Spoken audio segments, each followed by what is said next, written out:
البدع والأهواء، أهل البدع العقائدية وأهل البدع السياسية. أنا أقول بيننا وبينكم السلف، بيننا وبينكم الكتب، كان فيقول البدع بيننا وبينكم. Bismillahirrahmanirrahim. Alhamdulillah wassalatu wassalamu ala Rasulillah wa ala alihi wa sahbihi wa man walah, ma ba'd.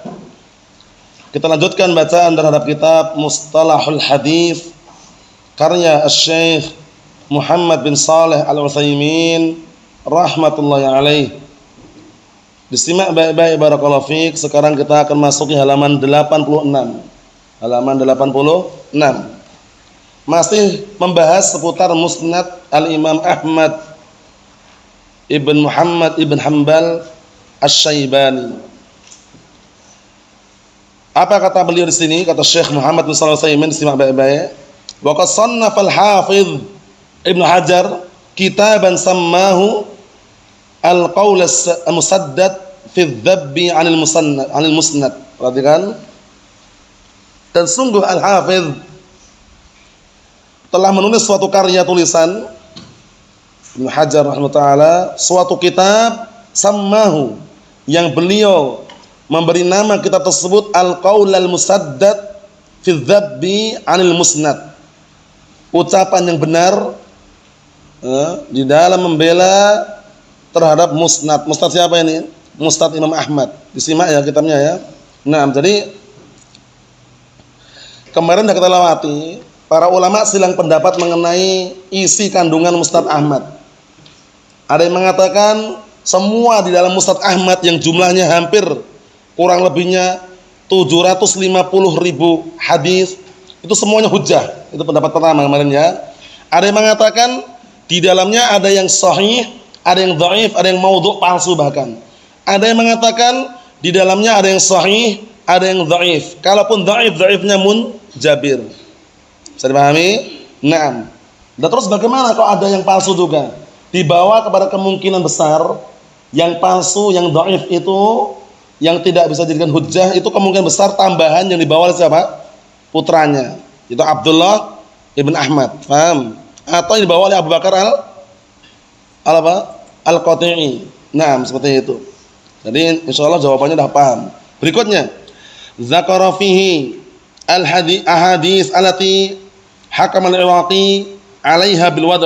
Beliau menyebutkan di dalamnya hadis-hadis yang al-Imam al-Iraqi menghukumi pada hadis-hadis tersebut dengan wad', itu palsu. Hadis dusta, hadis palsu. Nah, karena maudhu' itu artinya palsu, artinya palsu, la aslahu, enggak ada asal usulnya, palsu. Paham ya? Didustakan atau di dalamnya apa barakallahu fi manu unsur kedustaan atas nama Rasulullah sallallahu alaihi wa ala alihi wasallam. Sebagaimana perkataan Al-Imam Al-Baiquni dalam matan Baiquniyah, apa kata beliau? Wal kadzibul mukhtalaqul masnu' 'ala an-nabi fa dzalikal mawdhu'. Kedustaan yang dibikin-bikin, yang dinisbahkan kepada Rasulullah SAW, namanya adalah maudhu', itu hadis yang maudhu' palsu. Wa adhafa ilaiha 15 haditsan, dan beliau menambahkan padanya, pada barakallahu fi kitab tersebut 15 hadis. Mimma dzakarahu Ibnu Jauzi, sebagaimana disebutkan al-Imam Ibnu Jauzi, summa ajaba anha haditsan. Lihat ini. Kemudian beliau menjawab di situ 6 hadis demi hadis, dijawab, dibantah gitu ya. Wa aqaba Suyuti alaihi bima fatahu mimma dzakarahu Ibnu Jauzi. Ternyata apa? Ibnu Jauzi juga belum sempurna. Akhirnya apa barakallahu fi, Imam Suyuti mengkritik. Aqaba itu memberikan kritikan. Al-Imam Suyuti memberikan kritikan atas kitab tersebut dengan apa-apa yang terluputkan dari apa yang disebut oleh Ibnu Jauzi. Jadi ada beberapa hadis yang Ibnu Jauzi juga enggak menyebutkannya. Nah, ada beberapa yang dikritikkan terhadap Ibnu Jauzi. Wa hiya 14 hadisan fi juz'in. Lihat ini. Yaitu ada 14 hadis terkumpul pada suatu barakallahu fik juz tertentu. Sammahu dinamakan dengan al-dail al-mumahhad. Paham ya? Naam. Dal itu artinya ekor. Jadi intinya itu Nah, barakallahu fiik, Ibnu Jauzi menyebutkan di dalam apa, barakallahu fiik, masuk dalam kitab yang milik beliau yang terkenal namanya kitab Mawdu'at. Nah, barakallahu fiik. Kemudian Al-Iraqi memberikan hukum kepada hadis-hadis yang diletakkan oleh Al-Hafidz tersebut, nah, dengan apa? Palsu tadi itu. Kemudian, nah, barakallahu fiik, yang disebut oleh Ibnu Jauzi tersebut dijawab hadis per hadis. Maksudnya tingkatannya enggak sampai palsu. Kalaupun dhaif, dhaif pun jabir. Nah, kitab yang ada dalam Musnad Ahmad. Hadza wa qad tanawala al-ulama hadha al-musnad bit-tasnif alaih ma bainal mukhtasar lah wasyarih wa mufassar wa murattab. Perhatikan ini. Kata beliau, hal ini walaupun demikian keadaannya, ada yang mengkritik, ada juga yang memprotes, ada juga yang menerima. Nah, dalam kondisi seperti ini kata beliau, qad tanawala ulama hadzal musnad. Para ulama telah apa? Tanawala, mengambil dan menyambutnya. Paham? Para ulama telah mengambil dan menyambutnya. Naam. Bitasnif, dengan karya atau karangan-karangan. Jadi ada para ulama yang mengambil kemudian menukilkan dari kitab Musnad tersebut pada karya tulisan mereka. Antara kata beliau, ma baina mukhtasar lah, ada juga yang meringkas. Di Musnad Ahmad diringkas lagi mukhtasarnya. Wasyarih, ada juga mensyarah. Ada juga yang mensyarah kitab apa? Musnad Ahmad tersebut. Nah, perhatikan ya. Kemudian wa mufassar, ada juga yang dirinci di situ. Nah, barakallahu fiik. Nah, kemudian ini kalau kembali ke orangnya berarti mufassir wa murattib. Berarti ada juga yang menafsirkan atau merinci, menjelaskan, ada juga yang mengurutkan. Belum. Ada yang syarah, ada yang meringkas, ada yang menjelaskan dengan rincian, ada yang mengurutkan, diurutkan. Wa min ahsaniha, ini perhatikan kitab yang paling bagus ini, kitab yang ditulis barakallahu fiik, tentang Musnad Ahmad yang paling bagus sesuai dengan urutan. Wa min ahsaniha, termasuk kitab yang paling bagus, Al-Fathur Rabbani li tartibi Musnad al-Imam Ahmad ibn Hanbal Asy-Syaibani. Masyaallah, kitabnya bagus ini. Al-Fathur Rabbani li tartibi Musnad al-Imam Ahmad bin Hanbal Asy-Syaibani. Kitabnya ini judulnya. Jadi di situ diurutkan musnad di situ. Misalkan an fulan bin fulan, sahabat ya, diurutkan semuanya, mungkin lewat diurutkan sesuai dengan abjadnya, mungkin yang dari A dulu baru ba baru ta, diurutkan seperti itu. Nah, alladzi alafahu Ahmad bin Abdurrahman Al-Banna. Yang kita tersebut ditulis oleh siapa? Ahmad bin Abdurrahman Al-Banna, asy-syahir bis-sa'ati, yang masyhur dengan sebutan as-sa'ati. As-sa'ati. Paham ya? Ja'alahu sab'ata aqsamin. Beliau menjadikan 7 bagian, menjadi 7 bagian. Musnad Ahmad yang setebal itu, Musnad Ahmad yang setebal itu dijadikan 7 bagian. Awaluha, yang pertama, perhatikan ini, Qismut Tauhid. Pembagian pertama Qismut Tauhid, pembagian seputar tauhid, semuanya penjelasan seputar tauhid. Wa Usuluddin, dan penjelasan seputar apa? Dasar-dasar pokok agama. Wa akhiruha, yang terakhir, Qismul Qiyamah wa Ahwal Akhirah. Perhatikan ini. Dan kemudian bagian yang terakhir, beliau menjadikan situ apa? Pembahasan seputar tentang hari kiamat dan juga keadaan-keadaan akhirat. Paham ya? Dibikin seperti itu. Wa rattabahu 'alal abwab tartiban hasanan, masyaallah. Dan beliau mengurutkan berdasarkan bab-bab dengan urutan yang bagus. Jadi beliau susun, diurutkan berdasarkan bab-bab yang ada, tapi dengan susunan yang bagus. Masyaallah. Wa atammahu biwad'i syarhin alaihi sammah. Lihat ini. Dan beliau, barakallahu fiik, Ahmad bin Abdurrahman Al-Banna, beliau menyempurnakan dengan meletakkan syarah. Ada syarahnya lagi nih. Menyempurnakan dengan meletakkan syarah, barakallahu fiik, atas kitab tersebut. Sammahu, beliau namakan dengan Bulughul Amani min Asraril Fathur Rabbani. Jadi barakallahu fiik, Musnad Ahmad yang setebal itu, barakallahu fiik, diurutkan sesuai dengan bab-babnya oleh siapa tadi? Ahmad bin Abdurrahman Al-Banna dengan kitab Al-Fathur Rabbani li tartibi Musnad Imam Ahmad bin Hanbal Syaibani. Nah, di situ bukan sebatas itu saja, tapi beliau ternyata apa? Ngarang juga syarahnya gitu loh. Paham ya? Ada juga syarahnya. Syarahnya apa namanya tadi? Bulughul Amani min Asraril Fathur Rabbani wa huwa ismun mutabiqun li musamma, yang mana nama tersebut, nama kitab tersebut adalah nama yang sangat cocok sesuai dengan yang dinamai. Fa innahu mufidun jiddan. Lihat ini. Maka sesungguhnya kitab tersebut sangat berfaedah, sangat memberikan apa? Faedah. Minan nahiyatain, dari dua sisi. Nahiyah itu sisi. Memberikan faedah dari dua sisi. Nah, nahiyatain dari dua sisi. Al-hadisiyah wal fiqhiyah. Paham ya? Memberikan faedah dari dua sisi. Sisi dari sisi hadis dan juga dari sisi apa? Fikih. Walhamdulillahirabbil alamin, kata beliau. Mafhum? Jadi kesimpulannya, kitab Al-Musnad Imam Ahmad rahimahullah taala kitab sangat bagus sekali. Sekarang biografinya, perhatikan biografi singkat di situ. Ahmad bin Hanbal, dihafalkan ini. Huwal Imamu Abu Abdullah Ahmad bin Muhammad ibn Hanbal Asy-Syaibani Al-Marwazi tsumma Al-Baghdadi. Dihafalkan ini ya. Imam Ahmad siapa namanya? Ahmad ibn Muhammad bin Hanbal Asy-Syaibani. Kalau antum bertanya cukup di situ. Abu Abdullah Ahmad bin Muhammad bin Hanbal Asy-Syaibani. Paham? Naam. Jadi kalau antum ditanya siapa nama Imam Ahmad? Ahmad bin Muhammad bin Hanbal Asy-Syaibani.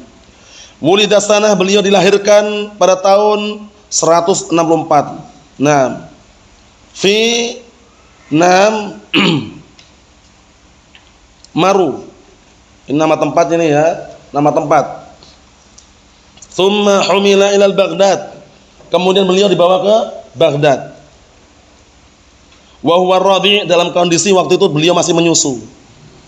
Jadi beliau dibawa ke Baghdad dalam keadaan masih menyusu. Wa qila, ada juga yang mengatakan wulida fi Baghdad, ada juga yang mengatakan dilahirkan di Baghdad bahkan. Jadi ada yang mengatakan dibawa ke Baghdad dalam kondisi dia masih menyusu. Nah, kemudian dia mengatakan bahkan dia dilahirkan di Baghdad. Nasya'a yatiman, beliau tumbuh, nasya'a itu tumbuh ya. Beliau tumbuh dalam keadaan yatim, tidak punya bapak. Nah, bapaknya meninggal maksudnya. Wa tafa bil bilad wal afaq, beliau keliling ke semua, keliling ke negeri-negeri dan juga bahkan ke ufuk-ufuk jauh yang beliau kelilingi. Li talabil hadis, untuk mencari apa? Hadis, rihlah. Pergi jauh dalam rangka untuk mencari hadis. Naam. Naam, barakallahu fi, kita lihat lagi. Li talabil hadis, dalam rangka untuk mencari ilmu hadis. Fa sami'a min masyayikhil asr. Kemudian beliau mendengar dari apa? Dari para masyayikh Naam al-asr, yakni zamannya. Fil Hijaz, di Hijaz, wal Iraq, di Irak, wasyam, di Syam, wal Yaman, bahkan di Yaman. Jadi banyak sekali ya, Hijaz, Irak, Syam, Yaman. Jadi beliau keliling rihlah. Naam. Barakallahu fiik, wa uniya inayatan 'azimatan bis sunnah. Wa aniya, kembali orangnya. Wa aniya inayatan 'azimatan bis sunnah. Beliau sangat perhatian penuh. Aniya itu perhatian penuh. Beliau sangat perhatian penuh. Naam, dengan perhatian sangat agung terhadap sunnah wal fiqh, dan juga dalam masalah fikih. Makanya beliau digelar Imam Ahlus Sunnah wal Jamaah. Imam Ahmad digelar Imam Ahlus Sunnah wal Jamaah. Hatta addahu, lihat ini, ahlul hadis imamuhum wa faqihuhum. Sampai-sampai imam mereka, orang fakihnya mereka menganggap Imam Ahmad itu ahlul hadis. Ngartikannya gitu. Paham belum? Karena beliau sangat perhatian penuh dengan sunnah dan fikih, sampai-sampai apa? Imam mereka dan orang-orang fakihnya mereka itu addahu, menganggap Imam Ahmad sebagai ahlul hadis. Bisa dipahami? Menganggap Imam Ahmad sebagai ahlul hadis. Inilah yang namanya barakallahu fiik, rihlah dalam mencari ilmu. Naam, pergi jauh, meninggalkan kampung halamannya. Karena beda loh ya, orang yang mencari ilmu dekat dengan rumahnya. Beda dengan orang mencari ilmu tapi jauh dari rumahnya. Kalau jauh dari rumahnya itu dia mau pulang pun mikir-mikir. Butuh biaya banyak. Tapi kalau dekat rumahnya dikit-dikit pulang, ketemu orang tuanya, ketemu keluarganya. Beda. Nah, maksudnya apa? Maksudnya barakallahu fiik bukan berarti enggak berhasil. Keberhasilan tergantung masing-masing ya. Imam Muhammad bin Bashar mulazamah di kampungnya, di negerinya bersama siapa? Yahya bin Sa'id Al-Qattan. Berhasil enggak? Berhasil. Mau rehlah awalnya, ibunya melarang jangan. Akhirnya apa? Aradtu rihlata faman'atni ummi fata'tuha faburika li fihi. Masya Allah. Aku ingin pergi rehlah mencari ilmu jauh, ibuku melarangku. Akhirnya aku taati ibuku dan aku diberkahi ilmunya. Menjadi seorang imam. Haddatsana Muhammad bin Bashar Bundar. Wasi'ul ilm, luas ilmunya. Masya Allah. Berapa tahun mulazamahnya? 20 tahun. Bukan 2 bulan pulang. 20 tahun barakallahu fiik. Nah, Masya Allah. Makanya nanti kalau antum ada rezeki, ada dana ke Yaman, jangan cuma 5 tahun pulang, jangan. 10 tahun paling minim. Nah, 10 tahun. Paham ya? Semoga dimudahkan. Nah, jadi jangan 5 tahun pulang. Ngapain pulang? Nanti santai aja, gratis, ini gratis. Enggak ada uang SPP, wala uang gedung, wala uang embel-embel, enggak ada. Gratis, peace. Belajar bismillah. Paham ya? Sahih. Cuma 5 tahun ngapain pulang? Kalau enggak ada keperluan sangat, wah pulang mau nikah, santai itu, gampang itu. Paham ya? Usia 40 tahun nanti pulang pun laku. Ilmunya barakallahu fiik. Sahih. Nah, kalau sudah ke sana itu kalau 5 tahun pulang itu rugi. Ya. Paling minim berapa tahun, San? 10 tahun. Nah, barakallahu, berangkat usia 18 tahun, pulang usia 29 tahun. Usia 29 tahun atau 28 tahun. Masih laku enggak kira-kira? Banyak antri di belakang sana. Enggak usah khawatir, enggak usah takut. Kalau orang itu jelas ilmu, Al-Qur'an Sunnah, insyaallah Allah Ta'ala angkat derajatnya. Ini sekedar selingan bahwasanya orang ketika mencari ilmu rehlah, itulah yang namanya apa? Perjalanan para salaf terdahulu. Nah, barakallahu fiik. Rehlah, pergi jauh dalam rangka mencari ilmu. Bukan sebulan 2 bulan ya. Ada yang bermulazamah sampai 20 tahun menjadi seorang imam. Nah, Masya Allah. Naam. Barakallahu fiikum. Kita lihat lagi biar tambah jelas. Waqad asna 'alaihi ulama fi asrihi wa ba'dah. Masya Allah. Dan sungguh para ulama telah menyanjung dan memuji beliau, baik ulama di zamannya, asrih zamannya, asr zaman di zamannya, wa ba'dah dan ulama setelahnya. Ya, para ulama di zamannya dan juga para ulama setelah zaman beliau itu memuji, menyanjung al-Imam Ahmad bin Hanbal Asy-Syaibani, digelar imam ahli sunnah wal jamaah. Bayangkan itu. Enggak sembarangan loh gelar seperti ini ya. Nah, makanya kadang ada perawi dalam hadis, barakallahu fiik, itu digelari imamun fis sunnah, dhaifun fil hadis. Kalau masalah hadis dhaif dia, tapi kalau masalah sunnah imamnya dia. Masya Allah, itu menunjukkan manusia itu enggak ada yang maksum, enggak ada yang sempurna. Sehebat apapun, sekuat apapun enggak ada yang sempurna. Pasti ada kekurangan. Nah, imamun fis sunnah, dhaifun fil hadis. Kalau riwayat hadis ditolak karena dhaif dia. Tapi kalau dalam masalah sunnah imamnya dia. Masya Allah. Naam. Menunjukkan bahwasanya barakallahu fiik, para ulama terdahulu pun bertingkat-tingkat. Nah, Imam Ahmad dikenal imam ahli sunnah wal jamaah dan terbukti kekokohannya di dalam fitnah bi khalqil Quran, terbukti. Nah, beliau sangat kokoh sekali. Nah, kalau zaman sekarang kan enggak sampai tingkatannya seperti Imam Ahmad tuh. Di penjara, cambuk, pingsan, disiksa, enggak ada sampai kayak gitu. Paham ya? Paling-paling ya cuma kelaparan sebentar aja. Dan nanti setelah itu ada lagi makanan. Kalau zaman Imam Ahmad itu cambuk beliau karena beliau enggak mau mengatakan Al-Qur'an makhluk. Padahal ini yang mengharuskan pemerintah, pemimpin, enggak sembarangan loh ya. Kalau zaman sekarang presiden lah taruhlah itu ya. Rakyat sipil, beliau Masya Allah. Al-Qur'an makhluk atau bukan? Beliau mengatakan Al-Qur'an kalamullah ghairu makhluk. Bayangkan. Cambuk, di penjara, pingsan, bangkit lagi. Kenapa kok beliau kokoh ya? Pertama, barakallahu fiik, tentunya itu karena apa? Keistiqomahan beliau dalam memegang agama. Di balik beliau itu ribuan kaum muslimin menanti ini bagaimana mau Imam Ahmad ini.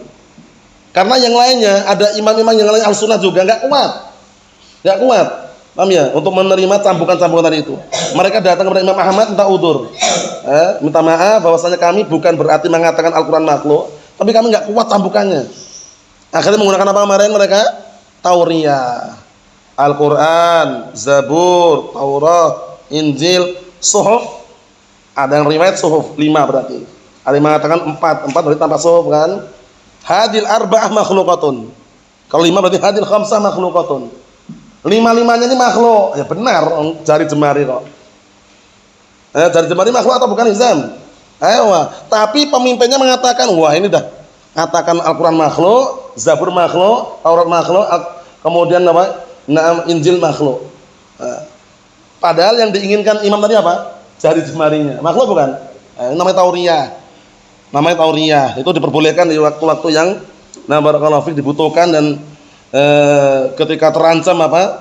Keberadaannya, terancam dengan siksaan atau terancam dengan hukuman atau semisalnya. Kita lihat sini. Faqala Syafi'i, berkata Imam Syafi'i, kharajtu minal Iraq fama ra'aitu rajulan afdal wala a'lam wala awra' wala atqa min Ahmad bin Hanbal. Masya Allah, lihat ini Imam Syafi'i yang levelnya seorang imam loh ya. Barakallahu fiik, levelnya seorang imam. Imam Syafi'i yang levelnya seorang imam itu aja apa? Menyanjung dan memuji Imam Ahmad bin Hanbal. Imam Syafi'i. Barakallahu fiik, hafalan sangat kuat.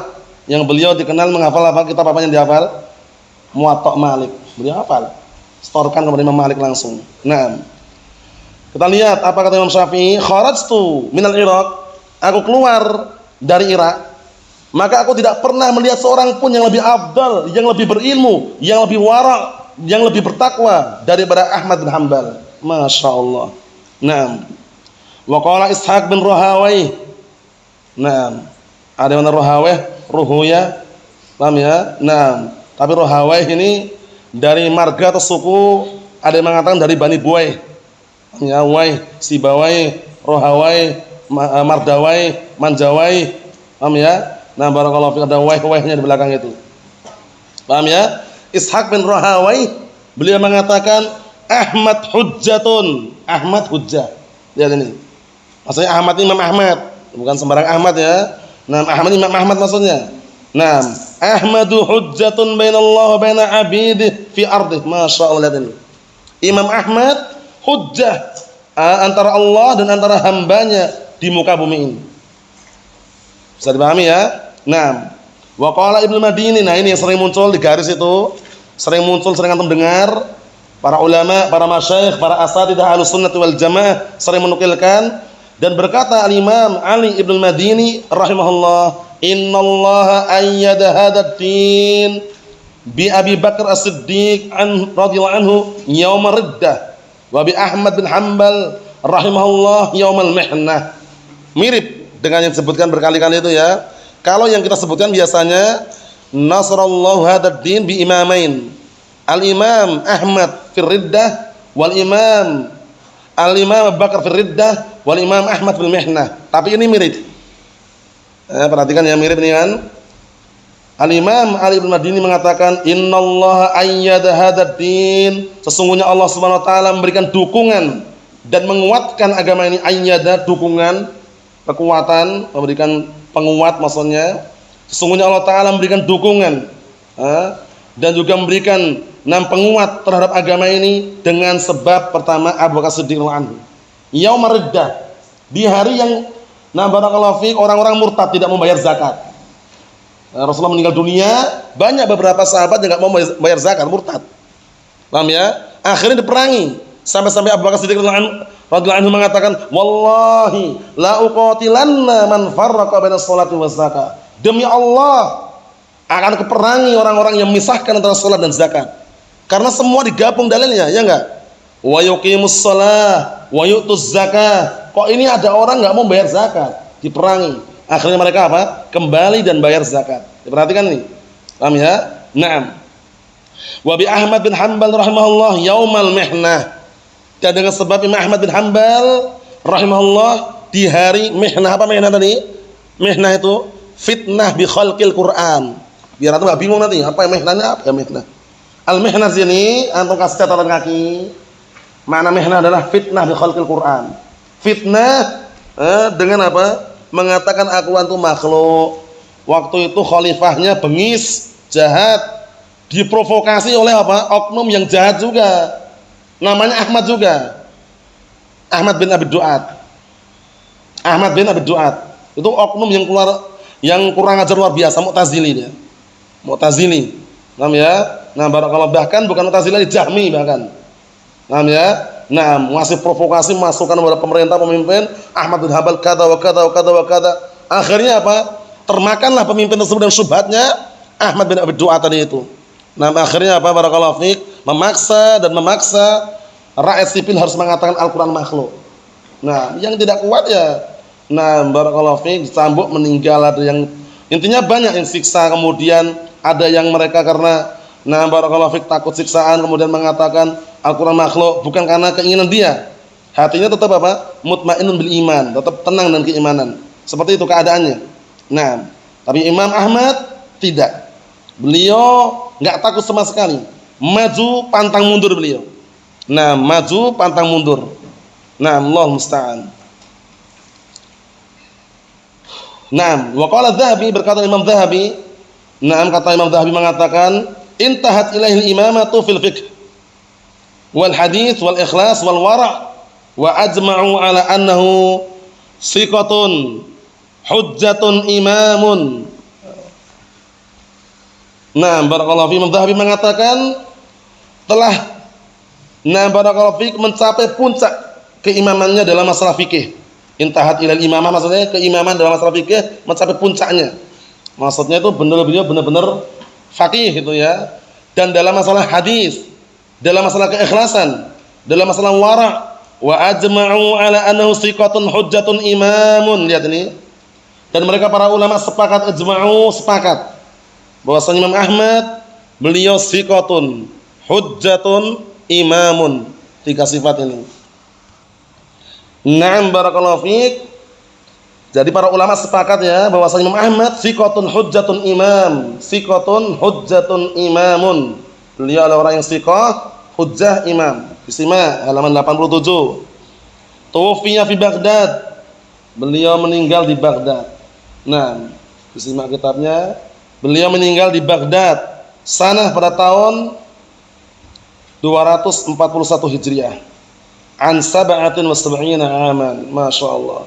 Beliau meninggal di Baghdad pada tahun 241 Hijriah. Usia beliau 77 tahun. Meninggal di Baghdad usia berapa? 77 tahun. Waqad khallafa lil ummah ilman katsira. Dan sungguh beliau telah meninggalkan untuk umat ini ilmu yang sangat banyak. Meninggalkan ilmu yang sangat banyak. Naam. Wa manhajan qawiman, dan juga meninggalkan manhaj prinsip yang kokoh. Rahimahullah wa jazahu 'anil muslimina khaira. Semoga Allah telah merahmati beliau dan membalas beliau dan kebaikan terhadap kebaikan yang beliau curahkan kepada kaum muslimin. Ini pembahasan seputar musnad barakallahu fi al-Imam Ahmad bin Hanbal rahmatullahi alaihi. Insyaallah taala ini kita cukupkan sampai sekian dulu. Tinggal 2 kali pertemuan insyaallah, semoga selesai hari Kamis nanti biidznillah azza wajal. Walhamdulillahirabbil alamin.